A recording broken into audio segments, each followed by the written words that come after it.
Kulian TV, Team VAT. Asi vanhu vachishamsika, Kulian TV haichatsika. Saka subscriber wozolaika, nechawana zvisapa nachichazosha. Everybody say Kulian, Kulian, Kulian, yeah. Yamakadai kuteerera panguva dzino ndiyo channel yenyu inonzi Kulian TV, apo patinokupai ma-updates nawu nezvinhu zvakasiyana-siyana zvinenge zvichiitika. Ndadzoka zvekare muri yeZimbabwe pachivhitivhiti. Ndozoti a lot of you guys have been asking where is Nyatsimba Mutota. Maybe vanokwanisa kuti ase kutaura from the horse's mouth, because I understand most of you guys are sick and tired nenyaya dze but munenge muchida kunzwa from the horse's mouth. Ndikati aiwa, don't worry, tikangowana time chete tinovabata Comrade Nyatsimba Mutota. So this time around, let me introduce again Comrade Nyatsimba Mutota. Regai ndinyatsokusimbisira zvamajaira kuti Comrade Nyatsimba Mutota. Unobva waziva kuti pasvika vanhu vakuru. Comrade Nyatsimba Mutota, maswera sei my father? Maswera sei Mr. Kulian. Ndaswera bo zvangu inini. Tati timbokudaidzai pachivhitivhiti. You know, a lot has been happening and zvakawanda zviri kuitika even kwamuri muwiki ratiri rineri. Saka tangoti zvinhu zvakakosha ukuthi mukambodarikira mukambopfuura nepaKulian, mumboti sei mumbosangana nevateereri vepaKulian. Vanhu vanenge vachida kunzwawo kuti zvii zvanga zviri kumbonyatsoitika kuna Comrade Nyatsimba Mutota. Nyaya iri kunyatenderera nyaya yekuti Comrade Nyatsimba Mutota vakazosungwa vakadai. So ndanongoti regedzai nditese ndikubatei tinyatsonzwa muri yeZimbabwe inyatsonzwa kuti zvakanyatsofamba sei. It's all right, Kulian. I would want the nation to know Nyatsimba Mutota is a caliber of a man who does not misbehave. He is not mischievous. This is a man who sacrifices his life kuti nyika iite zvakanaka. So kune vanhu vari double edged like a sword. Vasina pavakamirira chaipo vanoita sebete sekutaura kwangu, noti rikaona bhawo romukaka roda kundorya imomo, roenda zviroona nyimo roda kurya imomo, rikaona mune shuga roda zvekurya imomo, harizivi parinoryira nokuti ibete. So I was distributing letters dzemademo. Why? Because all these years vanhu vaizoblema hurumende vachiti tarohwa, tavhurwa, tadai. Uye vaita zvinhu zvisina kuregistiwa. So we wanted our opponent to know that isusu we are willing to follow the law, which we did by distributing letters all over. We did. And kune one excited person in officer in charge wanga ari kuenda kunana ndatodzira kunana Gweru, akazviona izvozvo ndobva aripota back kuna kuHarare kuna kundonga. I believe kuti wairipota kunana Hezekiah nana Dumbuzene na ndobva batai uye naye kuHarare izvozvi, ndobva ndaendwa neni kuHarare kuya ndinosvika paCentral. I also wanted to put my documents ipapo pana dispo ipapo. Ndobato ofisandikazi ndobatoti watoita inonzi mhosva yaari kupara muntaraunda yokuti watoita inonzi incitement for violence. Apparently ndakanga ndine t-shirt yakanyorwa kunzi 31 July Chakataya peaceful demonstration. Kumashure kwacho kwakanzi a giant demonstration necape yacho. Tiri kuda kuintenda to give our people pavanenge vachita demonstrate. Pavanenge vaitwa tanotify properly. So ndobva aita over excited, ndobva aita over zealous kwakutondibata. Ndovabvunza kuti ndiri musungu here, ndakamira sei, zvikanzi hausi musungu. Kubva na1 vachingondibata vachingondimira apa ndakarindwa nezvimwe zvivakomana zvivana zvidoko zvisingazivi kuti tinonzi vana Nyatsimba. Kuzosvika kuma6 or so after hours ndobva vakazonoti you are to answer charges of inciting violence. Handikati zvakanaka, isa inyora inyu tisaini, ndobva vanyora. Ndobva ndareka kusaina because mawedza aivapanga asingawirirani zvanga zvaitika. So vakazonditora the following morning yacho vondibvunza kuti chii chakaitika. Ndobudisa mapepa angu aya ndichivaratidza, akanyorwa zvese kuti tinoda kuita peaceful demonstration. Nemhaka yekuti hatisi kufarira Cape 3 vanhu kuopposition vaibatwa muromo vachitorerwa zvinhu zvese vachinzi kana voda kutaura kunzi musataura. Saka we are against that. Inini I'm part and parcel of those people who are against that, and I'm the convener and leader of that. Voda kundibvunza kuti vana biti vai varimo here, vana madhuku varimo here, ndikati in as far as they are concerned as lawyers vanotiadvisa kuti no, kana muchiita demo yenyu itai iri peaceful, itai iri lawful, nokuti mutemo unoda kuti mumite macriteria aya. Yes, they are involved if in that regard, but not as leaders. They are not leaders. What I noticed ndezvokuti vaida kuva implicator, nokuti ndo vanhu vanotipa support. Maloya akauya kwandiri akabva ikoko kusungano yavanhu, ende ndo vanhu acho vari musungano yavanhu. Kwakawanda magweta zvisingaiti. Then vanzwa kuti magweta ari kuuya ndobva vatanga kurohwa nomudumbu. Zvikanzi ano saka iwo waiita incite violence. Ndikati no, I was not inciting violence at all, because t-shirts dzandinadzo dzakanyorwa kunzi peaceful demonstration. Kana chiti peaceful hatire kuti violent. The two words are completely opposite. Hazviiti. Andobva vazoona kuti no, tikaregedza murume uyu tisina kana kachaji katamupa, hazviiti, tinozorohwa neinonzi unlawful arrest. Ndobva vazoti disorderly conduct. Wanga achihwapinda pagedhi repolisi achiita zvokutukwa mapurisa achida inini, those who know me, I'm not violent. I'm a loving man, I'm a war veteran, and handina vandinotya. Vana Traore zvavanoda kutaura vachiudza nyika zizva, tikazosangana manje zvinonetsa, ndo panotangira vanhu kuonana ipapa, kana kuti mumwe ozoitwa snuti nomumwe. Nokuti ndakanzwa kuti vaitotaura patano paka vachiti imbavha is a criminal, this and that. I don't know whether I stole from him or any of his relatives vandakambobvira.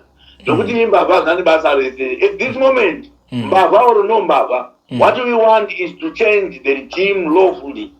Anyone anoita go against, achida kuweka against, is an enemy.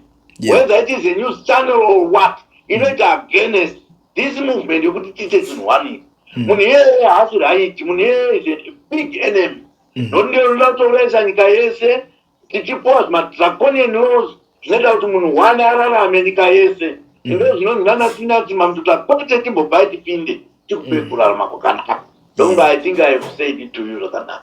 I really wanted you iwe, nokuti ndakasangana newe kubva pokutanga, unondizva zvakanaka kuti iwe uzvizive kuti havana simba zvokupota nomunhu anoti wamboti nobvo achizotaura against, ina handizvikwanisi those. Handitodi, I don't want friends like that. Because kune chishona chinonzi mburaisi. Ndidzo mburaisi idzodzo dzinoti nhasi vanewe mangwana okupandukira zvakadaro hazvisi right. Panapa pane big thing chinoreva vanhu venyika inoziva kuti vanhu vararame, vanhu vomuzimbabwe vasingazvinyirwi nomunhu one. Nokuti tendai zvandataura, kana toti tichirega titaure, tipe maiki titaure, totorwa mamaiki pamuromo, munhu yeye hakasi right, ndotokutaurira. Go and tell them wherever they are.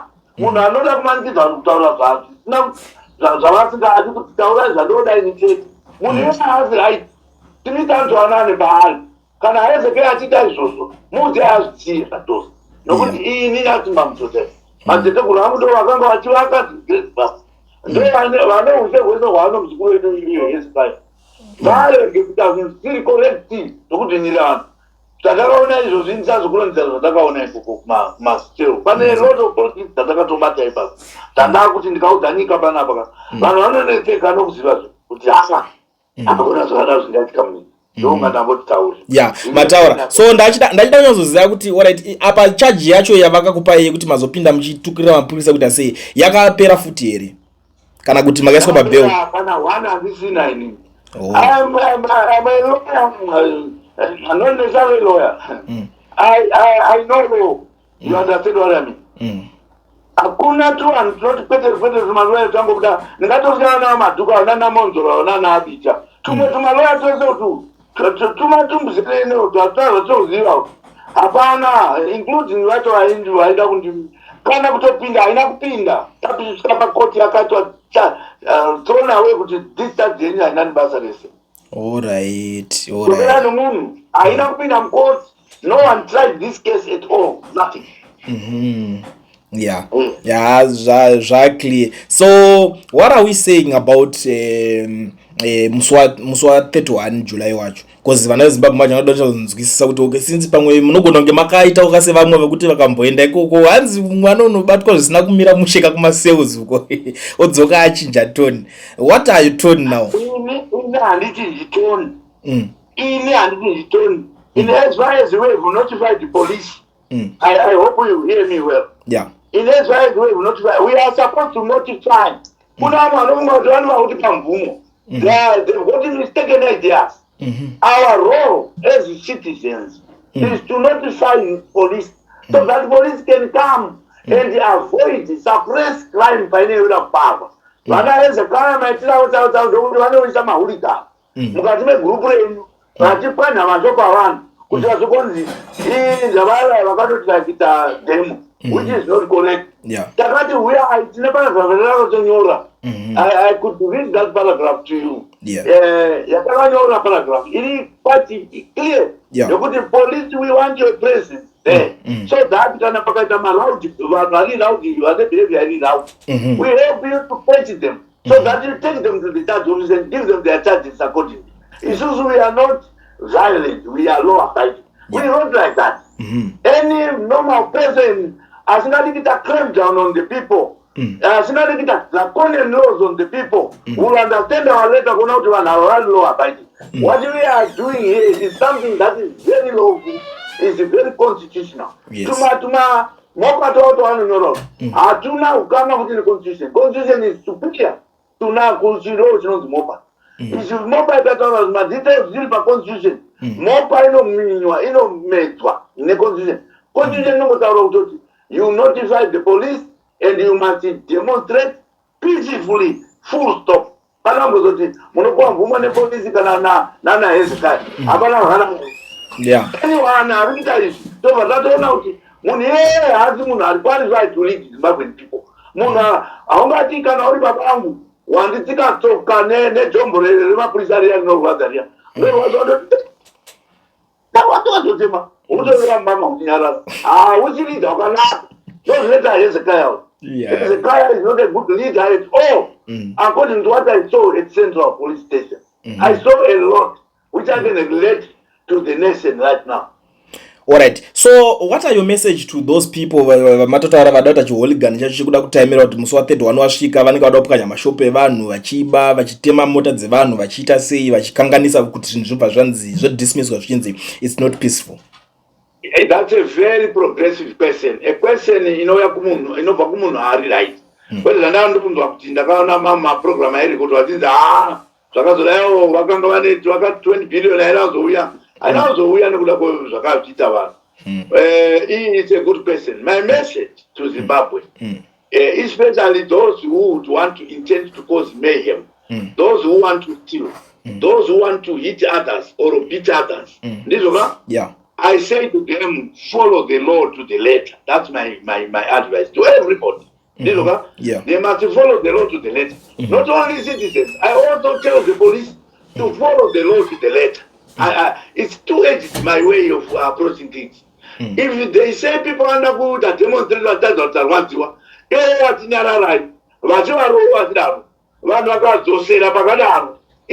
most because everybody has the right to defend themselves. It's your fault. Yeah. Mukabati ntomunhu tamsa kupiwa muchipanya ntomunhu nokanasa mwemunhu is right. It's both ways. It's what we want to do is really right. Okay. Yeah. Tichita peaceful demonstration notenderwa. Peaceful in the sense kuti makaona zvakaitika pana Mugabe pana. Vanhu vakavata hakuna munhu akachagona kutengesa muchiti. And that demo was not disturbed because aida kupinda papapo andinozona yes haina kumbozi yakashata iyaya asi kuna mwe aitokona kuita business rawo rokutengesa noda kuti chimwe icho takaita tese nezuta ivamo vana mutangira ivaiva vana monzora vaiva everybody else was there andika saka tine zvechitedu pane pamwe opo kuti everything zvinoita pane ka small disturbance anoitika kuti ane achida kutengesa dzimwe nguva unogona kuzotengesa zvakanaka noda kuti unenge achidzinde kona vanhu vachifamba vakaita gurupu rakakura handitika hakuna munhu anenge ane intention yekuti haana kumurambidza kuti usatengesa asi mutengese unongozoona kuti hazvinatsogona kuitika kuti nditengese panofamba vanhu vakadai zvandotengesa kuti hazvikaru zvichaendwa netasi ravanhu vanofamba chaivo vafamba kanyarira munhu wakangwara unongorega ade kuti kutengesa zvinhu zvake panguva iyoyo kuti azotengesa pazvinenge zvakanaka. That's my advice to both sides, police and the public member. All right. Yeah, that's apa manyatso clarify zvakanaka. And then totaura about the issue imwe iri kunetsa iyi ina handisanda nyatsonzwa clarification especially from you imimi ndimuno mukatonyatsopatsana ngudza ipapa munoona maZimbabweans vazhinji kuna vamwe vachiri nedoubt kuti vari kuti but pa 2017 paya takavharwa isusu so ndeipiwo assurance tingapuwawo kuti tizive kuti chinhu ichi chemusi wa 31 chichabenefitawo ruzhinji rweZimbabwe ende vamwe unoda kunyatsobvunzikisa kuti chinhu ichi hachisi kuzobenefita futi one side repolitical party rekuZANU-PF ikoko like what happened in 2017 pakabviswa former president Robert Mugabe pachiswa president Emmerson Mnangagwa anditi and then parikunzisaka apa muri kuti chinhu ichi chikuenda chichanobenefita Chiwenga here chichanobenefita ani kuchaitwa dialogue with the opposition guys here kuchaitwa zvichanyatsoufambiswa sei after that I know kuti it's a tough question kuti zvimwe zvacho zvogona kunge zvisingaduningira but I want you to clarify zvamunokwanisa kunge muchita semuchitaura ipapo I'm not saying munofanira kupindura yenyu zvese ipapo. It's a simple question to a politician like me. It's a very simple question, Kulian.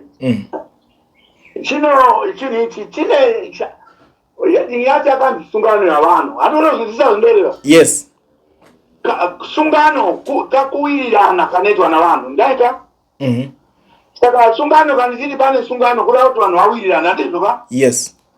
Saka kana tisita movement iyo hii atisi kuti zvino tinoyati president ngoti tichipinda hazvo zvatoda kuita ndizvoka tapedza kugadzira zvinhu zvedu tikaita zvinhu zvedu nenzira yakanaka uyo akaona kuti kwandiri kuinda kune hakufambiki iye Hezekaya akabva vanosara hakuna munhu ane mandate yokutora munhu tobva taita toti ndiye wava president haso haisi approach inoitwa nesungano yavanhu approach yesungano yavanhu ndeyekuti tinogara pasi maleaders atogara vananyatsima mutota vanodawo vanoziva hako unogara uchiziva kozoti vana mumondoro avo vana biti avo vana vamadhuku avo zvava madhuku let me say it emphatically here kuti this is a man that I see inini practically on the ground achita zvinhu zvinoita kuti zvibenefite nyika yese. For example achita maapplication anokubenefitisa nyika yese munhu wakadaro nenjere dzaanazomuti ndiprofesa munhu his level headed tani zvese zvikananda zvatinazvo atika but it will be my will kuti dai zvaita madhuku apinde zvakanaka umwe ane will yake handitode zvaita vatoenda vapinde zvakanaka saka tinotanga navanhu vese vanoda togadzira makonzo anonzi ma-electoral reforms tapedza kugadzira ma-electoral reforms tozovaisa paground savamani ma-athletes anonzi on your marks get set ndinoti tserwe kana tiganizoti ndizova ndo zvatiri kuita navanhu vese ava hakuna munhu watinopuresa panzvimbo hakuna unoiswa navanhu hatichati sisi nekuti munhu anoitwa zvokunzi ndichitora iwe unoiswa navanhu tagadzira ma-reforms kana uchita zvakanaka as far as I'm concerned also Chiwenga izvozvi is doing very well. If it is a horse, it's a favorite horse. Chiwenga and Matuku, they are favorite horses. Why do I say that? Chiwenga history yake nyangwari kuzamke kwetu kwatatiro ndokwandayo ini andozwayo hatina record ya Chiwenga ikita corruption kana munhu wanda akambokomberana na Chiwenga hapana anditika asi kuno kuti notoona malori anoenda nelithium kuMozambique kunorunganidza panyanza hatina mboudza kuti zvinobhenefitani zvichiti kudini kana newspaper kambonorwa kutaura izvozvo hapana not even gazeti iya inotaura kuti haziti yamedu todayo mari yedu yeuya toisa muzebhini tozopa vasati todaito hakuna inongoya muchimwimwi ichinda muhomwe yaezekaya chete izvo ndozvatinoti no kune ndidafaiziva zvinoita mumaofisi ese ari nyika yese kwandakafamba kuti kukauna natinhu wekwese pamaofisi pavo ndosvika ndozvindiridzvisa ndinoanatima mutoto mafari anoita vanhu zvokuti ndikaisa kadhi rangu apa ndinovhoterwa zvokuti vanhu vese vanorohwa nehana andinoonzazoreva vachiti muri kuita zvakanaka baba muri kuita zvakanaka tatirawo tozvitaura sei munhu haidzinangwe tinomutya takatozvawana munhu anotaurira saka kana ndachada izvozvo ndobva ndaitwa target ukaona munhu anoita claim down achitonga vanhu achida zvokuidzira vanhu zokurova vanhu nokusunga vanhu pasina nenyaya munhu yese zvinode good leader unogona kuti dzimwe nguva unongorayira mwana wake kana kutomudana zvese Nyatimba wataurisa kuda kutaura zvisizvo Nyatimba mutota mwanangu bonaka ini ndini baba wako pakuti ndiri president kana kuti ndiri chakachakati yenyika ndizvo saka zvawakuita wezvo wakunyanya uzvioni viri ndewafamba nababa tikafamba zvakanaka tikadai isi temo tako taunazo woizvawo temo tangu kodovhaita keep the play no noti kunana Nyatimba haana kurwa hondo yega ndosaka wakandona ndibuda paarticle iya nevanhu 268,000 people vaneta follow that audio yatakata tiri pavideo yatakata tiri paconstitutional court I'm now very popular zvinotosemesa ndikataura inini nepanotaurwa naany of these leaders pamaleaders vanaona pane 1,500 people pangu panoita 137,000 followers zvichida kuti I'm more popular since ndakakudza I'm the Geza of the moment. The only difference between me and Geza is that I am more peaceful than Geza, because Geza was a senior man kaku amwe. A senior person in Buhondo. That was a staff and a Hondo no Kuasta. In Papa, see. Ini vinodaru nyararu ini ndola PC ina ndiri kukurisana nomunhu munhu anongopa zvakanaka akatamburadza zvinhu zvake zvakanaka ndoponoretsva for example kutoranya family yese yobata macritical sectors of the economy kuri kana wabata neputi yaisa atenda tinotaura hatichina nokuti tikamboda kunesa kutaura totoburwa nekuziya tatakatenga isu titakatenga kuti zvezotoda kurova isu kuti takatenga topaiwo titengeta wotengetesa mwana wake kana taita tati awa watibira mari uye akatendeka kudzidzira patiri ndo zvatinoti kwete sisi zatizipi saka usona ndichitaura I almost wanted to say to avoid your interview Kulian the most important thing tinotazonitaura kuti ndozva kuti iwona vanhu wokuti vanokuteerera vanagamba kwa vanhu vese vana vanhu tichida kuti vanhu vese vanhu message nokuti tineikenyi ichida kudii ndakurambira sekuti ndakandamza kuti macomments haasisiri correct pandandichinzi ndasungwa yet hapana nemhosva rega ndikuudze Kulian chimwe chinhu chandandasiya panapa chimwe chandandasiya pano Kulian ndechekuti mhosva inonzi incitement inotanga kana vanhu vakaforwenda basa unozviwa ini ndaiva one when I went into this game unozviwa saka haikwani pamhosva ima essential elements emhosva atotaura isu takati ndekukorupita kune maessential elements zviri important kuti mhosva ikonzi shuwa yaparo chokutotanga tanende kuti vanhu vano vange wavadana iwe wavakoka vari 4 or above wazviwa I was alone. Where could I have done? Vana kuita kusikoro havazivi vamwe vatomakomboka aungenikombia Nyatimba mutota nomunhu wefombo inini kuinzanza munhu wakabva pafombo iyi fombo hauoni kuti wegrade 1 ndinobatanzwanana Traore avo pakuti kudii vakafunda chipi tiri kutokudzidzwa mumagardenbush ngatisatukana zvedu navo tinovada vana ava I love that man he was doing well asi wangopanduka wepa panguva ine watochinja watasedzenya ratigada roenda kumwe kuine imwe area yatakati batsirana naye uta opose saka nekuda kwaizvozvo Zimbabwe yese ndinoiudza izvozvi Nyatimba mutota tomudharo wachena mbi vese nezasi kuti siyanai nomwana unenge aneta kana mwana wakupandukirai musiye izvozvo don't follow that people Basara maybe ukazodinterviewa maybe another time or this time ndibudze zvandakaona kucentral zvisingatomboiti zvekuti nyika yese inozvisema. Hayi tunoitaura no problem tunozoinika kana muno tunoita some other time tisazonyanya yoita se kubuda pana iyi because after that tinyantso clarify because zvinhu zvanga zvarwadza vanhu vakawanda a lot of people have been calling me kuti shamarika ndarwadziwa nezvinhu zviri kuitika izvi vanhu vanga vari kutaura ende zvechokwadi zvinhu zvanga zviri kurwadza. Can I ask you a question? Ask me. Feel free, my father. Who told you about it? No. It was even on the public, and some other people,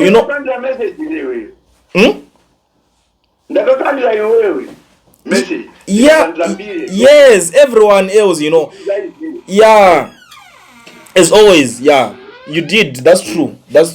So I wanted to ask pane imwe nyaya isizvanzonzwika kuti yakazofamba sei since animona kuti madays aya pane iyo video rakazoenda viral muna Professor Love Madhuku paya yainga iri issue ye court case iya yakazonyazofamba sei ku court case iya because vanhu vakawanda vakati rasikeka and ndinozomboona munhu akaita follow up kuti ainzwe but it's good kuti court case yakanzi premature. The Supreme Court said it's premature because the president wenyika hasati aisaina anogona kuya muno mukoti kuti aiwaina ndikuisaina ini tozombata nyaya kuti kudiga natani zikuisaina ndiyakasaina isisina yakasaina tozombata chikabatira papo saka dzokai nemaapplication enyu kana asaina ndo panotangira nyaya ndo zvakaitwa ku Supreme Court but akazosaina that's why my question akazosaina now takaisa stand application arikatomirira kuti waheri. Okay. Kana ndikoko katanga kuita maheri ngani fani isusana natimba takaterera techiona andidere. Yes. Mufuta republic munhu anoita izozoterera kukulia. Hello? Yes, ndikukunzwa.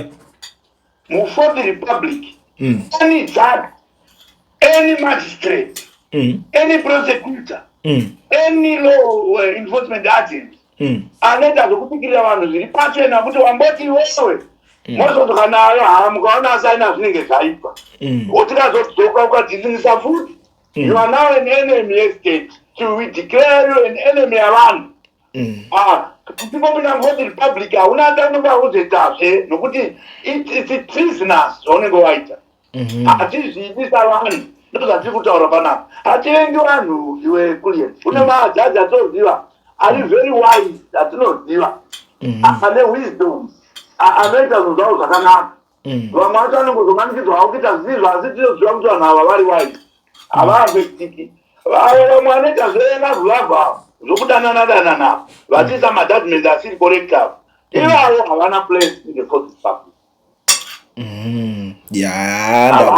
Ndapanzwisa. So let's talk about the Fourth Republic yamukutaura nezvayo.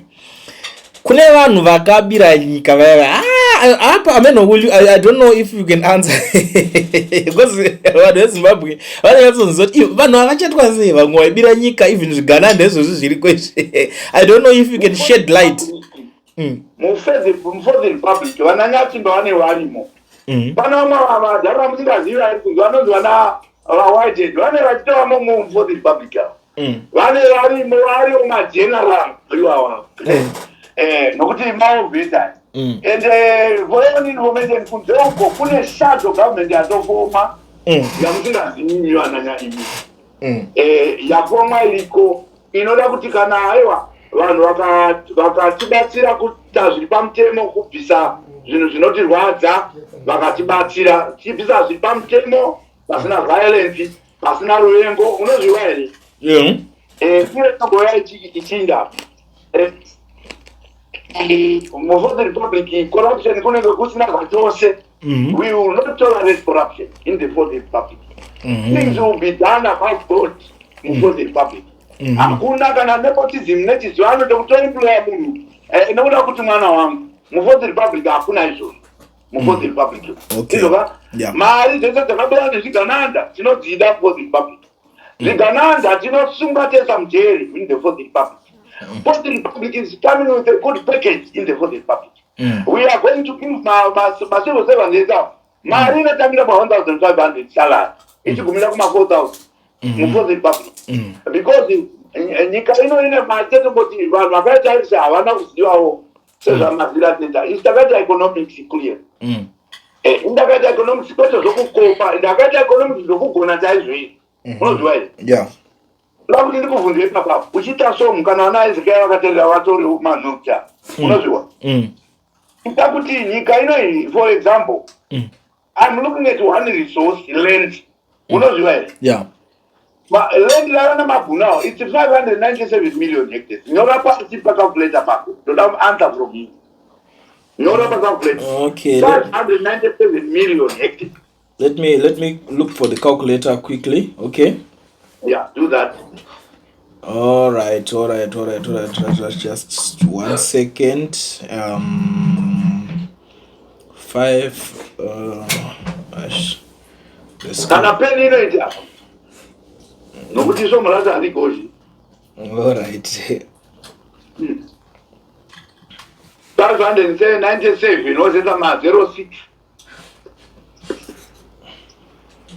597 ozeta ma 06. 597 chisa ma 06 mberi. Yeah, ndaisa. Ndika ndinatimba mtota nazo wakutenga Zimbabwe. Andika?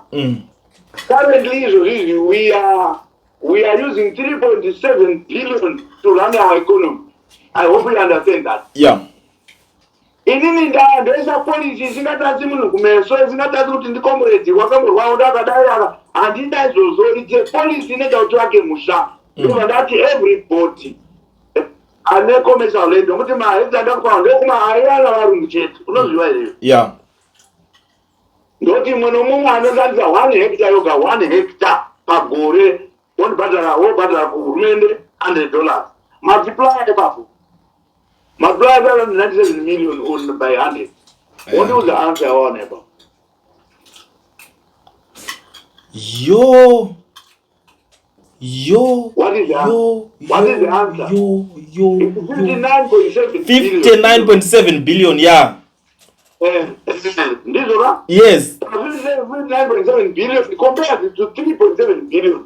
It's almost 20 times higher. Yeah. Yes. 20 times higher. Maria teta nayo muikono. Unozviwa? Yeah. Yogadzira marodzi anoita masvagetoro zvamati zvaitamisa agoni here wakadayo. Unotoziva akaenda kuchikoro. Vanhu vedu havana Hezekiah. Chikoro chishoma ndotokwatiripo. Handiti? Isi takaita economics vananasimba. Tinoziva how to run this economy. Tichibva yaita right. Vashandi vehurumende tokona kuta zvangati kutaurira soda wazvazuvaze tatatomabva takatacha ipapo.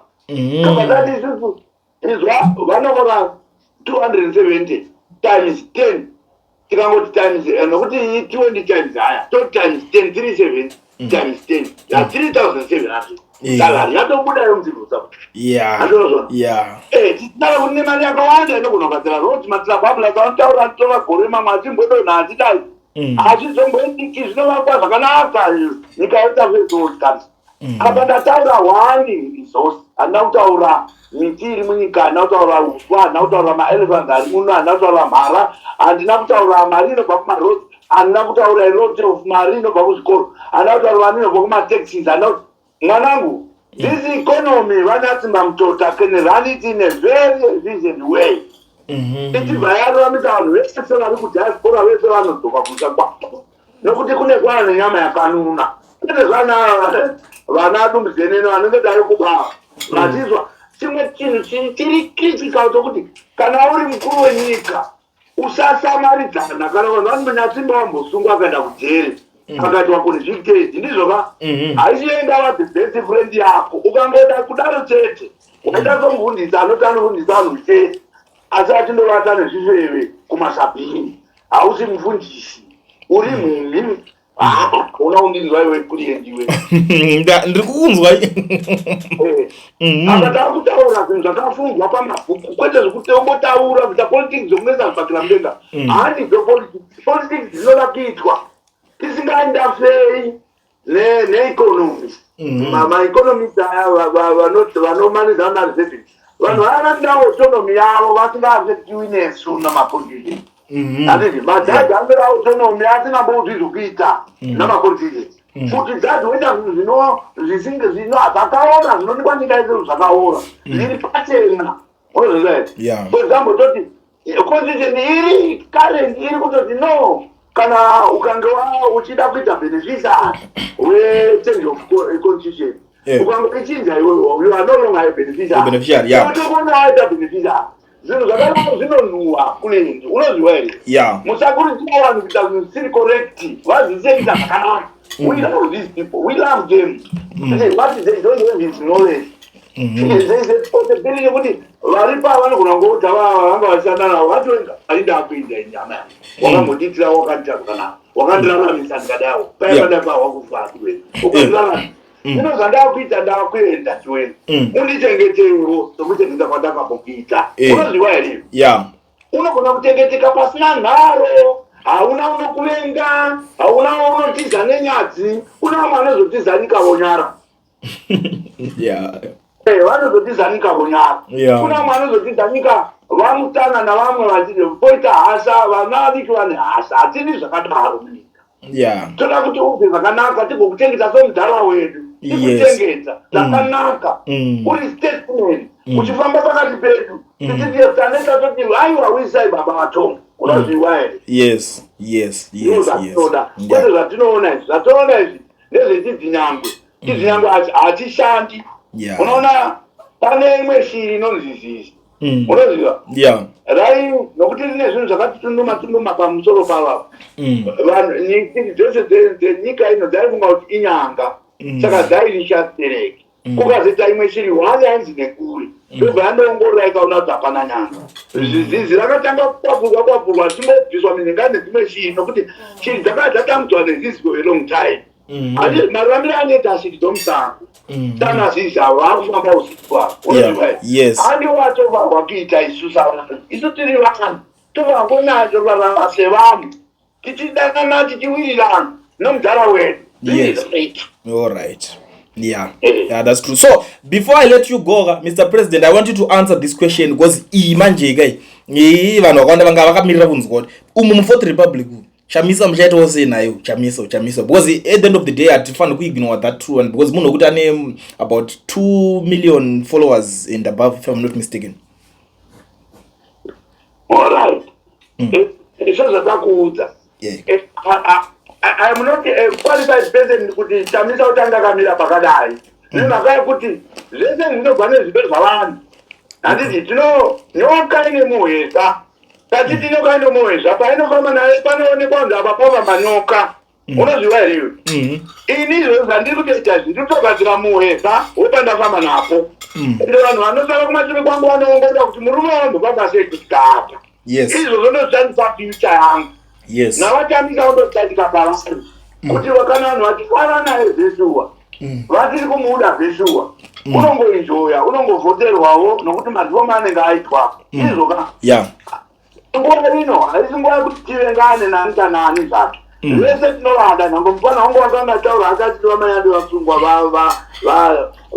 vanatsimba mutota vasungwa munozviwa here we love his vote asi tokangoti kana achirasika tomudhadakwa wakurasika kana munhu wanga atiti tikwazvika nhanda tese tikwazvika nhanda tese naye wakutanga kupandukoti asiyana nezvigananda uripanduka nhasi kuda kuti uri mhandu hausi munhu anonzwisika nenyika the best to treat you ndekuti tokutora sehama yedu probably zvinombetika kumamusha uku kune zvimwe hama dzazomutsapenga dziri hama dzedu tinotora tichitsunga nemakashu tivaisa pamvuri tivapa zvokudya zvakanaka kuti katasvika pakanaka vazorapwawo vapora ivo vatarapwawo vafana vangwana vana vechidiki vana maemotions isu hatina maemotions iwa we love them tamisa tinomuda munzora tinomuda everybody tinovada for this time the best thing we do is to unite is enough and act in common purpose for the good without committing crimes. That's what I'm saying. So Magaba, yes, I know. I know you are not afraid of anyone. I know you since day one. So Magaba engage your pa demo of that one. Several times. If you saw him speaking, Unoziva? Yes. Kana vamwe vakadakisa narrative yokuisa kutamba saka mbosana kare kare kubvisa kuti nezavambosora makombiyuta oza mawe dzavo pakati awaramba. Wakazotaura ari kuLondon. Akatake nemuromo wake. Achotaura kuti iyi Kebbi iyi haizi right for the people, we are fighting it together. Kana pane vasina kuzviona havazivi zvavari kuita. Vanodakisa mantu mukana umwe munhu vachida kutangisa image yake. This is we have no intention to tarnish the image that Amisa. We love him with these people, we love him. We love them. For this moment, we must see their hands is required. We must put our hands to the wheel. We put our shoulders to the wheel together with him. Say some reforms, the electoral reform, electoral. So here, Bora, Samisa Omilana Pap, Ramana Tinyatimba Omilana Pap. Yes. Vana tuko mira pap. Vana abicho mira pap. Tirikuona. Tirikuona na zokodzera kudini kuti vapinde mu situation yakaita seata kupinda. I think yes, zvese zvajeka mataura zvanzwisisika zvese. So tinoda kuti muchitaura ma last words enyu kumhuri yeZimbabwe tichibva tazopeta hedu chirongwa. All right. Acho kwamba kupedzera tuZimbabwe. Mashoma. Yes. Ndiri kuti Zimbabwe terera zvinotaura mudhara iyi. Ndiri kuti kana kune vanhu vaya vaiti no to Kebbi 3. This is our time to express iyo nyaya yoyo. Pasi tinowandu hwedu hutaradza nyika dzese dzepasi rese rino. Unozwa zvakanaka? Yeah. Kuti shuwa Kebbi 3 yanga isingadiwi navanhu. Ukuchazviya izvi. Isu tiri kuti isusu vana ezekaya vana vamwe vavo namapurisa ese kana family kana sini. Vakatitanga moto usingadzimi. Nokuti isu ativatanga asi kana vakatitanga moto wacho havaudzimi. Nokuti zviri pasi peguyo vanogona kusazviziva. Pasi pemakuyo pane tsono nezvimwe zvakanakiro zvinogara pasi pemakuyo. Zvinobuda musi uyo. Hati munozviziva zvinoreva. Isitona ngatinzwanane zvakanaka. Yes. Hakuna unovaurova mumwe musi wa31. Ndovaita zvinhu zvedu murunyararo. Whoever anoda kuti asi kuti tinovakumbira bvumo kwaari. It's not correct. We only need to notify police. That's it. Zvatiri kuita masivo servanzi ese is beneficial to them. Vari kuoneswa nzungu, saka toda kuti nzungu dziitiwa ndei pavari. Yeah. Then rest of army the same, manesi the same, masivo servanzi ese the same. What you are doing is good for them. To the farmers of Zimbabwe. What you are doing is good for you as well. Why? Because vana ezekaya navamwe zvikananda izvi vakaona kuti mari vakawanda muZimbabwe vanoziva pamaketi panotengeswa kana kutoti 40 ndizvoka vototora mari yayo vakabayira voodha vorya yachinzi inohodwa ne60 cents nokuti ndo vane kondoro dzamamaketi vatimbobva ipapo vakutengesera vanobva kunze vaya ne$5.60 kuda kuti murimi wako wa60 cents uri tigananda totitora $5 sezvoni ndo zvakarima. Iyo ndo zvatiri kuti varimi vese toda kuti muzive kuti tichiita izvi tinoita kuti mubenefit. Tinotarisa kuti vanonzi banana chibwido according to the constitution you are defined, vari kudefiniwa samawar veteran typical and then they are in the same category. Ndizvoka welfare yavo inondiionekwe nehurumende vatitopawo mari zvinoitwa vamwe ava magani wielding competence. Ndizvoka so havasi kupiwa izvozvi isu muFourth Republic toda kuvapa ende kana gavamendi iripo ichiterera ngaitovapa yatononoka namasivo sevanhu ngaitovapa mari momusi kuda kirisi dzinenge azeta shoma ndo zvandiri kudzana neZimbabwe. Ndikuda kuti mishonga muzvipatara hamuna nokuda kwokuti pane crampdown kari kuitwa aka hapana unavhunza iyo zvine kana ndiri pacentral police apo ndakaona kuti vana vari mumastriti izvozvi kwese kubva kunana makirisipuya kwese kuya vanhu vari kunonga usiku vatorwa nemota dzepolisi vachiva kuunganidzwa pacentral nokuda kuti vana ava zvikananda zvoda kuti zviite crampdown kuti mutauni musave musina vanhu musi wa31. ndo plan ndakatora ndo game plan yavo yavanayo vana vanoti vakatsikirirana samakwai. I'm telling you this. And toilet apana, there is a block. I was, hey, now I'm talking about the things that I experienced, things that I saw. Toda kuti izvene zvikunduru zviya zviya vana vanorora mumastreets vaya namastreets vata mumastreets sakare edu vazive kuti tiriita these things for they are good tinovapa zvekuita tinovapa zvinowirirana navo zvichiita zvakanaka vachapeti basi pesi vanoti umwepatanoti vamwe vacho zvigunduru zviya vanozvita murori wotozviita kati nomafamba wotozviya ikoko no mari yetransport no chikamu not nothing vana vachikamudzwa vana votambura hama dzezimbabwe vana vedu vatambudzwa nyango kaita rikavabenzi haro rinofamba mastreets asi mwana wedu tinovakuita zvakanaka zvinofadza Mwari handiti vese ngatite tichita Mwari wedu nokuti hapana honde yatinogona kuwina kana tisina Mwari paside pedu handiti mozvona saka ndo zvandiri kuudza vana veZimbabwe musatya kuuya kumastreets uyai kumastreets takanotifaya zvakwana vanhu ava panopambarira kuti tite senhoni tinopuwa mvumo navo our duty is to notify vakatitanga chete tarira toshata ipapo totanga kana zviri mbama iye atirova yake mbama kwandiri intirova yangu pari ichidaro hatisi vane violence tirimoti kana violence yakangwa na Mr. X anodzoserwa because inenge chiri self defense handiti mapurisa anenge ari pachona kuti uyu ndiye waita chinhu chisicho aripo kana kavanhu vanopfeva vanhu hativadi asi mapurisa ese kutaura kwandoita newe panokuye mazhinji vacho 90% of the police officers they are supporting our move 98% of the soldiers they are supporting our move it's only that one is a kayamba havazivi vanopuwa false impression teyakambopuwa mukadzi wamugabe ya yokuti wakanga achita ralisa nhasi asi mangina mupuseni vakakumanya vakasanga vasechida noda kuti vanhu vanoita chiye vati vaiona vaiti haune support asi mukusheniseni mangwana vakakumasina support asina support zvinongoitika ipapa yes vatirega zvinhu zvekudzinyirira vanhu yes. Yeah, that was clear. That was a good conversation. Thank you so much, Mr. President. Pabatwa basa pataurwa zvakawanda apa vane nzeve dzekunzwa vanzwa. Ngatipetere hedu chirongwa chedu panapa.